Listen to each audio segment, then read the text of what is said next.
Welcome to Our Girl Relationships. We talk about the problems people face in their day to day lives. Let's start with the video. My husband and I met during the final year of college. We knew each other before, but only as acquaintances. Well, we start dating and things become pretty serious pretty soon. My husband expressed to me how he has never introduced any of his girlfriends to his family before, and how I was the first one he wished to introduce to his family. Although 20-year-old me was initially so flattered at this, I soon realized the reason behind it. The reason was Danica, his younger sister and the princess of the house. Danica was only 2 years younger than Arnos, but she was treated like she was a toddler. Spoiled rotten, and the fact that Arnos's family was pretty wealthy to begin with didn't help much. Arnos was brought up in a similar manner to make sure to pick his sister over anything and anyone and to treat her like a princess. This was evident to me since the first day I saw her. I still remember kind of cringing at how childish she was acting for an 18-year-old, but could keep my composure for the sake of meeting her once. Well, needless to say, Arnos and I fell harder for each other and got engaged.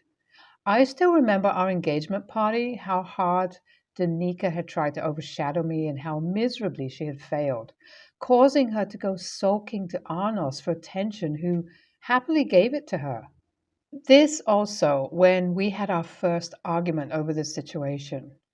I vividly remember telling him how much it had hurt to see him give all his attention to his sister throughout the event, and how, if he did that again, it would be pretty difficult for me to stay with him. This caused him to get angry at me, telling me how it was unfair of me to just expect Danica to not feel special during her brother's engagement. I guess that is when I should have ended our relationship, but of course, I let my rose tinted glasses show everything looking heart shaped and just let go of the situation. Well, Danica fell pregnant the very next year, the year of our marriage, and wouldn't you all know? She announced the pregnancy at our marriage itself. Honestly, after the BS she had pulled throughout the events leading up to my wedding, I was over it, and so didn't really react to her. But I guess this was the point that has upset my husband, and so he sat Danica down and told her to tone it down. Of course, she didn't, since her need for attention had now just doubled with her pregnancy. Her tantrums grew, and honestly, at that point, her parents, Arnos and her baby daddy, all had gotten kind of fed up with her. But of course, they too knew that it was too late to fix anything and that her entitlement had become a part of her. So we all started putting up with her. She gave birth to my beautiful niece, Grace. I fell pregnant too at that point, and by the time Grace turned 1, I gave birth to my male twins.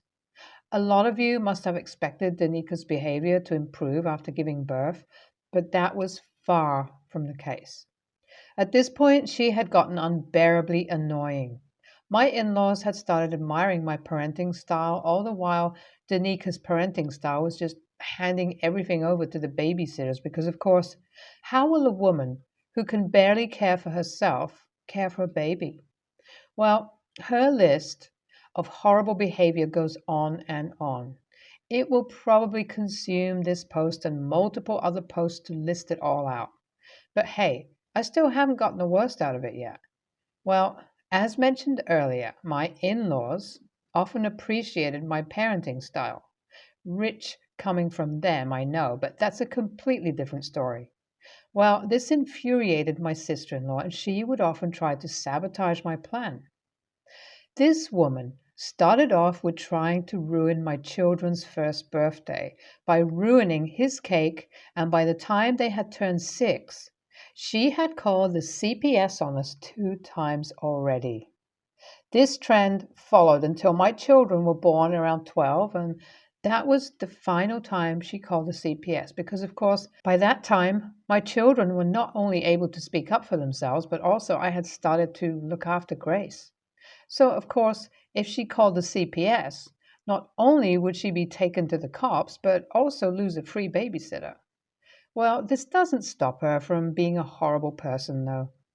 All throughout Grace's life, she had been negligent and inattentive, thinking that Grace wouldn't notice because, after all, she was a kid, and of course, kids just want money and not their parents' love and support. Her words, and not mine. Around the time Grace had turned 7, she started practically living in our house because my children and her enjoyed their company so much. Neither I nor Arnos had a problem with this and assumed that sister in law and her husband, yes, her baby daddy, ended up marrying her. Yes, it was for the money, lol, had a problem with us keeping her. So obviously, Grace observed and saw how her own mom didn't care about her and found family within us. We accepted her with open arms, and although we never tried to force anything onto her or replace her parents, she just came to us and we accepted her as she was. Unlike her mom, who always tried to turn her into something she wasn't. Well, it is only recently that Danica got to see the real extent of her doings. It was Grace's 18th birthday recently. We all threw her a huge party where, after cutting the cake, she gave a short thank you speech. Well, that is when she thanked her grandparents, cousins, and parents, referring to us. Needless to say, all hell broke loose as Danica immediately ran to the washroom and crocodile tears flowed down her cheeks. It is not only that, Grace has officially announced that she is going to be returning to our house after every semester instead of my sister in law's from now on. Now, I'm all okay with it and honestly had seen it coming, but I guess it's been a shocker to Danica, who is struggling to accept the fact that she is indeed the one who ruined her relationship with her daughter. She has been trying to become sisters with me ever since, hoping to know what I did to make her so close to me, and honestly, every time she does that, I kind of just laugh at her face, which of course enrages her. This is where I may be the a-hole, though. Or that is what Arnos, sister in law, and my in laws tell me I am for not helping her to form a relationship with Grace. But I genuinely do not think I owe her this. So, Reddit, what should I do here? AITA? I sat down with my husband and showed him this post. I guess reading everything that his sister did, along with y'all's comments, kind of helped him come to his senses because he apologized to me. We then decided to talk to Danica, informing her that we would be helping her to build a relationship with Grace, but in the end, it was her who needed to put in the effort. So we called her up and told her that we should sit and have a conversation. She sounded like she had been crying all this time, and she agreed. So that is what we're looking forward to currently. We'll update once we're done meeting. A few of you had guessed that Danica might have had malicious intentions behind her wanting to rekindle a relationship with Grace. And unfortunately, it pains me to say this, but you guys were right. Arnos and I reached over to Danica's place a bit earlier than expected, and just as we were walking to their house, we heard loud noises of arguments. We decided to step back and sort of try to understand what all the commotion was about. And boy, I wish I hadn't heard all of that because what I heard Danica say next shattered my heart into pieces for her. I heard Danica screaming about how she would do anything to repair the relationship with Grace. She just didn't want my brother in law to pull back the money he had been giving her. Danica's voice was followed by her husband's, telling her how much of a disgrace it was for Danica that after all the money he had given her, she couldn't keep Grace's mouth shut for one family event. It immediately clicked to me what they were talking about, and I knew if I waited here for a moment longer, I would probably punch both Danica and her husband for being a horrible excuse for their parents. Arnos was just as shaken up as me, and so we decided to leave. My phone has been blowing up by Danica for being a no-show ever since, and honestly, I don't know what to confront her, or why even. It all sounds so pointless. What should I do here? Is there any way to fix things? This is going to be a short and final update. Got to keep it sweet and short when things end on a positive note, you know? I helped Grace move her things into my place recently, and we have decided to go no contact with Danica. Whichever relatives tried to argue with us were threatened with no contact as well, and I guess that was enough to shut them up. Danica, ever since then, has tried multiple times to come to our place to see Grace, who has now threatened a restraining order against her.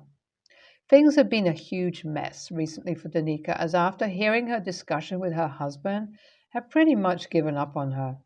As for her husband, after finding out that Grace had permanently moved in with us, filed for a divorce from Danica and has moved out of the house as well, living with one of his many affair partners. A lot of you, like me, had been confused as to why her husband had married Danica in the first place, and the reason being that my father-in-law has offered him a great job. He was a college dropout then and married Danica so that he could have a stable income while completing his degree. He earns extremely well now and pays for all of Grace's expenses, which is, of course, not enough to be labeled a good parent, but at least better than what Danica did for her. Well, her husband then continued his relationship with Danica because he didn't want his name to go down in the industry he worked in, which primarily functioned on reputation. So, there you guys have it. Danica got her karma. It was slow but hard. Just how it should be, I guess. Thank you all for stopping me from second guessing myself here. It truly means a lot. NTA, there is a reason why Grace basically disowned her own parents. If, like you mentioned, there was no force for her to accept you guys as her real family, then you shouldn't take a moment to second guess yourself. NTA, but is it just me that thinks Danica has something more malicious going on than just feeling regretful for not having a relationship with her daughter? Something related to money, maybe? Please be careful. This girl has put a lot of trust in you. Don't break it by sending her back to her parents. I'm the youngest of 5 kids. My older sister, Kate, is who I no longer have anything to do with. 3 years ago, she announced she was dating Jeremy, my ex, who not only cheated on me throughout our 4-year relationship and got another woman pregnant while we were together, but gave me 2 STDs. We had been broken up close to 2 years when Kate made this announcement. I was furious with her. I asked her how the hell she could do that, how she could expect that to be taken as good news. She told me I broke up with him, so it wasn't fair to say I could never date him. I told her it wasn't the point. The point was he had risked my health and my life with all his sleeping around and passing diseases on to me. She told me I would need to get over it because they were serious about each other. I announced that day I would no longer have Kate in my life. My parents and other siblings followed suit, and she has been mostly ignored. I told them they can continue to see Kate, but we are never going to be in the same room again, and we are not family. Everyone, except for extended family, who are placed at a distance now because of this, has been so understanding. But recently my parents made a comment about not being able to wait for the day our family heals. I asked what they meant, and they said surely Kate will see sense one day and maybe we can all get to a better place. I understood where they were coming from and I let it go, but it bothered me that they might be holding on to hope. So I sat down with them another day and explained that even if Kate breaks up with him, which is unlikely because rumors are going around that she's pregnant, I would never forgive her for going there. I told them there was no coming back from her dismissal of what he did to me. I told them our family won't heal the way they want. Both of them said they understood and apologized and told me that they would never bring it up again. My mom kept asking how Kate could do that. How could they have raised her to be so dumb and dismissive? After that conversation, one aunt, who had not been part of the extended family cutoff, asked why my parents seemed to have totally given up on Kate, and I told her that they must have come to terms with it. She said she knew I said something because before, when she would talk, there was hope for potential reconciliation someday. I told her that I made it clear to my parents that it wouldn't happen, and she told me I was cruel for ending that dream, that it wasn't hurting anyone. I said it would hurt them if Kate and Jeremy broke up, and it wasn't enough for me. She told me my parents hardly have any contact with Kate from me, and that the least I could do is let them have false hope. AITA? NTA, I think it's more cruel to let them hang on to false hope. Generally, honesty is the best policy. NTA, seems like there's minimal conflict here about the conflict you're actually asking about. You said your piece, and your parents understood and made their peace. Your aunt may think you're an AH, but what business does she have with your and your parents' relationship? What Katie did to you was unforgivable, and you were right to warn your parents that even if she breaks up with Jeremy, you wouldn't forgive her. With that said, I do find it a bit extreme for your parents to cut contact with Katie. Even if they disagree with her and they're on your side, they don't need to cut contact. That was their own personal choice. So be happy that you have such supportive parents, but don't make your parents choose between their two daughters. I'm 16, female. My uncle is 38, male. He used to be my favorite uncle, so this really pisses me off.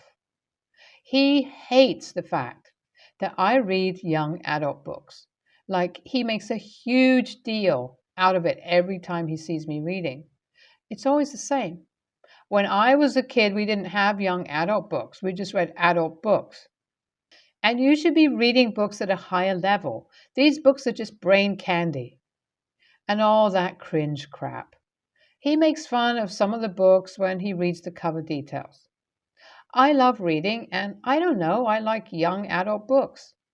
I don't get why it bothers him so much that I'd rather read about people my own age and stuff that's relatable to me instead of stuff like Stephen King or those endless fantasies where every woman has to be violently traumatized. Like, sorry that I'm not into trauma porn. Sorry I read enough to know what I like and don't like. Sorry that I actually like diversity in what I'm reading. Every single book he has ever told me to read has a white cis man as the main character. I've told him before that I don't like the books he recommends and asked him to stop. So, 2 or 3 weeks ago, I was reading The Good Girl's Guide to Murder series.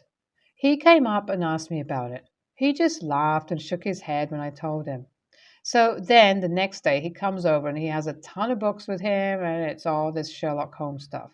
He tells me that I should give it a try. It'll expand my mind and help me.